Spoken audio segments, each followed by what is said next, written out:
قرآن کی آیتیں پڑھنے کے لیے ضروری ہے کہ اس کے ذہن میں بھی قرآن اتری ہو.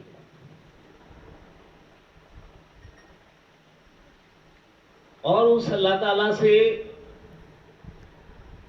ہمیں کچھ کہنے کی اجازت ہے، اس کا بھی مجھے کئی بار شک ہوتا ہے، کیونکہ اسے کیا نہیں پتا، اسے سب کچھ پتا ہے. اور میں تو قرآن کی ایک آیت کو ادب کے ساتھ کہتا ہوں کہ ان اللہ مع صابرین، اس کے بعد عبادت پہ کچھ نہیں بچتی. اور میں ایک جذبہ سنانا چاہتا ہوں کہ میں فوج سے ایک ریٹائر کرنل ہوں. 2009 میں میرٹھ میں پوسٹنگ تھا. ہم کسی کو یاد کریں، کئی بار ان پڑھ آدمی بھی ہمیں وہ ذہن کی ایک بہت بڑی بات کہہ دیتا. میری زندگی میں اس سے بڑی کوئی بات نہیں ہے، اس لیے مجھے دوبارہ آ کے آپ لوگوں کے بیچ میں بولنا پڑا. تو میں میرٹھ سے ٹرین سے چلا آ رہا تھا. سہارنپور ریلوے اسٹیشن پہ 5:15 بجے کا وقت تھا. میں ٹرین کا انتظار کر رہا تھا. میرے پاس ہی ایک کرتے پجامے میں کندھے پہ چادر رکھے ہوئے ایک انسان تھا. اس سے بڑی بات زندگی کی مجھے آج تک کسی سے حاصل نہیں ہوئی، اس لیے میں اس کو آپ کو فرما رہا ہوں.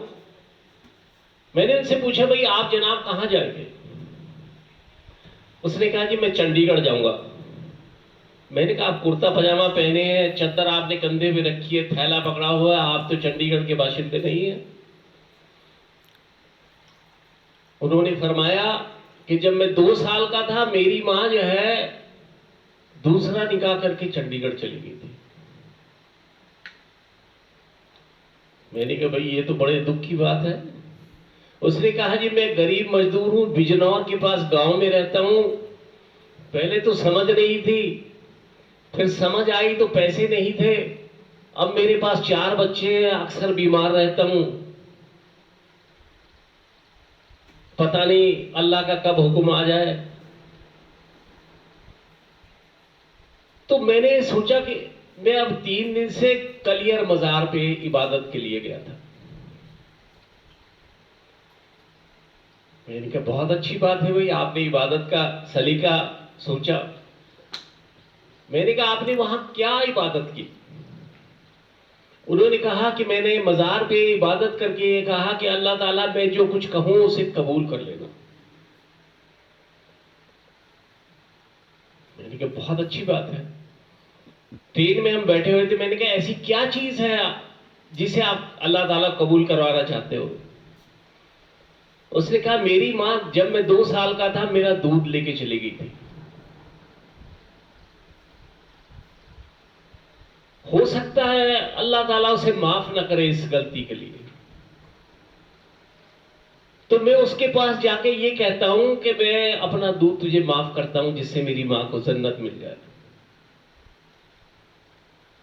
تو کب آپ کے ذہن میں کوئی اچھا خیال آ جائے، کوئی ضروری نہیں ہے اس کے لیے پڑھے لکھے ہونا، کوئی ضروری نہیں ہے اس کے لیے آپ عبادت کریں. اور انتہا اس بات کی ہے کہ میں اس کو گھر میں لے کے آیا. بیمار رہتا تھا، میں نے اس کو 2 مہینے کی دوا بھی دی، گھر میں کھانا بھی کھلایا. اس شخص کے چہرے پہ ایک بھی ایسا نشان نہیں تھا جس سے وہ یہ محسوس کر رہا ہو کہ واقعی میں اس کے لیے کچھ کر رہا ہوں. میں نے کسی کو بلایا، اسے کہا بھائی جب تک اس کی ماں نہ ملے تب تک اس کو چھوڑ کے نہیں آنا. گھر سے باہر نکلے، اس نے ہاتھ اوپر عبادت کے لیے اٹھا کے کہا ہے اللہ تعالیٰ اس گھر سے کبھی کوئی خالی نہ جائے.